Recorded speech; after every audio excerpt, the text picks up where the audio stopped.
வாழ்க்கையில் நாம் ஒரு நடிகரை அதிகம் நேசிக்கிறதே இல்லை, அவரை பற்றி யோசிக்கிறதும் இல்லை.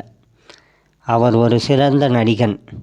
அவருக்கு ஆஸ்கார் எல்லாம் கால் தூசுக்கு தான் தகும். அந்த நடிகரை பற்றி சில வரிகள். நான் களவாடிய காகிதம் ஆனஸ்ட்.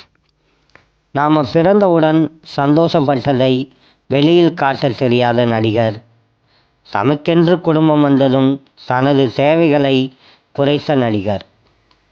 தனது உடல்நிலை யோசிக்காமல் வேலை நேரத்தை அதிகரித்தால் பிள்ளைகளுக்கு ஏதாவது வாங்கிட்டு போகலாம் என்று எண்ணிய நடிகர். அடுத்த நாள் வேலைக்கு போக முதல் நாள் இரவில் தனது உள்ளங்காலில் உள்ள ஆணிகளை அறுத்து எறிந்த வலிகளை காட்டாத நடிகர். நாம் அதிகாரமாக கேட்கும் பணம் பொருள் நம்முன் இல்லை என்று விட்டு குடும்ப தலைவியிடம் கொடுக்க உத்தரவு போட்ட நடிகர். கடன் வாங்கியது நமக்கு தெரியக்கூடாது என்பதால் கடைவீதியில் கடன்காரனிடம் ஏசு வாங்கிட்டு வீட்டில் ஏதும் நடக்காதது போல் நடிக்கும் சிறந்த நடிகர். தனக்கும் வலி இருக்கு என்பதை மறந்து போன நடிகன். தன் வலியை காட்ட தெரியாமல் நடமாடும் நடிகன். நாம் பஞ்சு போல செருப்பணிந்து கழிக்குது என்றோம். கரடுமுரடான டயரில் செருப்பு மட்டுமே 1 கிலோ இருக்கும். எப்படிதான் நடந்தாரோ அந்த நடிகர். மண்வெட்டியும் அறிவாலும் பலமுறை கால்களை பதம் பார்த்தது. வெட்டுப்பட்ட இடம் என்ன ஒரு ஆள்காட்டி விரல் நீளம் இருக்கும். ஆழம் 1 இன்ச்சு இருக்கும். தையலும் போடலை, மருந்தும் வைக்கலை, மருத்துவமனைக்கும் போகலை. புளிய மர பட்டையில் காயத்தை கட்டி கொண்டு காலையில் வேலைக்கு கிளம்பிடுவான் அந்த நடிகன். ஆனால் உனக்கு சிறு தும்மல் வந்தாலே மூச்சிறைக்க மிதிப்பான் மிதிவண்டியை மருத்துவமனைக்கு. பணியிடத்தில் மாடாய் உழைத்தும் மதிப்பில்லை.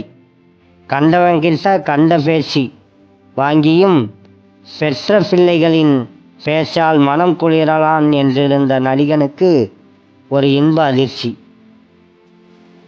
நாம் பருவ வயதில் நடிகனின் காதுபடவே அந்த ஆள் எங்க என்று சொல்லும்போது கேட்டும் கேட்காதது போல புன்சிரிப்புடன் அந்த நடிகன். அந்த சிரிப்புக்கு 1000 வருஷங்கள் உண்டு. நமக்கு தினம் புது வகையான உணவு. அந்த நடிகருக்கு பழசோ கஞ்சியோ இருக்குமோ இருக்காதோ, நாம் கண்டுக்கிட்டதே இல்லை அந்த நடிகரை. அதிகம் பேச தெரியாத நடிகன், அதிகம் சிரிக்க தெரியாத நடிகன், அழ தெரியாத நடிகன், அதிகம் அன்பு காட்ட தெரியாத நடிகன். நமக்கு பிடிச்ச நடிகன்லாம் திரையில் மட்டுமே தேடுறோம். கூடவே நம் வாழ்வின் முன்னேற்றத்திற்கு ஓடிய நடிகனை மறந்துட்டு உள்ளங்கையில் உள்ள காப்பு, மறுத்த தோல், ஆணி விழுந்த கால், கருத்த மேனி அந்த அழகான நடிகர்.